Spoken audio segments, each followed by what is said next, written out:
Assalamualaikum warahmatullahi wabarakatuh. Perkenalkan, nama saya Farahika Salsabila, NPM 19410002. Assalamualaikum warahmatullahi wabarakatuh.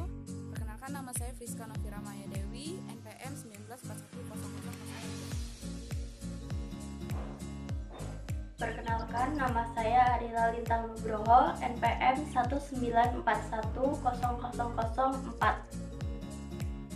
Assalamualaikum warahmatullahi wabarakatuh. Nama saya Audrey Adelita, NPM 19410005. As the novel coronavirus keeps spreading, so is the dubious information about its origin.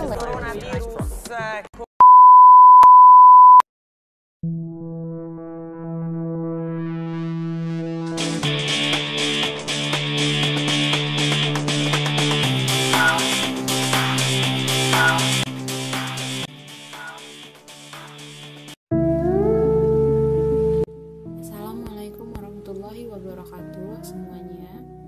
Saya di sini akan membahas tentang cara penanganan beberapa negara yang dianggap berhasil menekan penyebaran virus COVID-19. Yang akan saya bahas yaitu negara Cina. Mengapa kita akan membahasnya? Itu karena awal mula virus ini adalah di daerah Wuhan di Cina. Sejak awal penyebarannya, otoritas Cina membuat keputusan untuk menutup seluruh wilayah di Wuhan, atau bisa disebut lockdown di Wuhan. Apa saja langkah yang diambil oleh negara Cina? Yang pertama yaitu kebijakan Cina yang menutup seluruh daerah di Wuhan. Kemudian pada tanggal 23 Januari, lebih dari 60 juta orang di Hubei, provinsi tempat Wuhan berada, dikarantina dan dikenakan larangan perjalanan. Kemudian, yang kedua adalah langkah uji klinis obat terus berlanjut. Itulah cara Cina untuk menekan penyebaran virus COVID-19. Data terbaru pada tanggal 3 April 2020 di Cina terdapat 82.465 kasus positif corona yang terdiri dari 3.326 jiwa meninggal dan 76.741 orang sembuh. Negara selanjutnya yang penanganannya berhasil adalah Taiwan. Penanganan di Taiwan sudah dimulai dari pencegahan dini pada tahap awal wabah COVID-19, seperti persiapan koordinasi yang jelas dan fasilitas kesehatan yang memadai. Total kasus di negara tersebut masih di bawah 300 kasus dengan 12-13% diantaranya dinyatakan sembuh. Aturan yang ditegakkan Taiwan adalah mengatur agar orang tetap berada di rumah dengan menerapkan denda yang kadang besarnya bisa mencapai 47 juta. Pemerintah Taiwan mengembangkan strategi untuk melacak orang yang kontak dengan pasien yang sakit.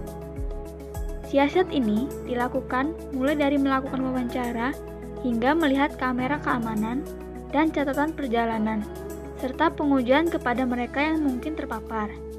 Negara Taiwan memperlihatkan langkah cepat untuk mendeteksi dan mengisolasi kasus baru.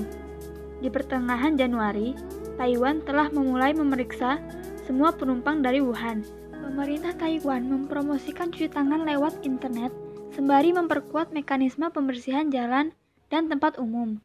Di Taiwan juga banyak tersedia cairan antibakteri di jalan. Pemakaian masker juga biasanya dilakukan bahkan sebelum wabah virus corona. Selanjutnya, di Korea Selatan, strategi yang diambil pemerintah Korea Selatan berbeda dengan negara seperti Cina. Mereka justru mengambil langkah yang melibatkan partisipasi penuh masyarakat. Langkah yang mereka ambil adalah dengan melakukan pemeriksaan secara massal dan gratis, atau yang lebih dikenal di Korea Selatan dengan 3T. Dalam sehari, Korea Selatan bisa memeriksa sekitar 15.000 orang.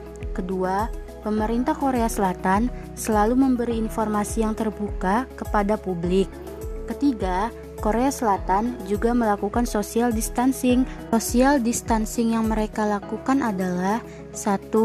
Pemanfaatan aplikasi untuk warga, yaitu melacak pergerakan pasien COVID-19. 2. Pemantauan aktivitas dengan CCTV dan kartu kredit atau debit. Ini untuk mengetahui riwayat perjalanan pasien. Ketiga, transparansi informasi dan data. Ini digunakan untuk mencegah kepanikan publik. Keempat, sanksi pidana dan denda, yaitu memastikan warga yang dikarantina tetap di rumah. Lalu, bagaimana dengan Indonesia sendiri? Yang pertama dilakukan adalah pemerintah membuat kebijakan kepada masyarakat, yaitu social distancing, yang artinya para masyarakat harus menjaga jarak antara satu dengan yang lainnya. Kemudian melakukan rapid test atau tes cepat di beberapa kota yang rawan atau mungkin sudah terpapar, misalkan di kota Jakarta. Yang ketiga, mengecek setiap WNA atau WNI yang keluar atau masuk ke negara Indonesia, ke kota atau ke suatu daerah yang ada di Indonesia. Yang keempat, melarang warga untuk melakukan mudik atau pulang kampung.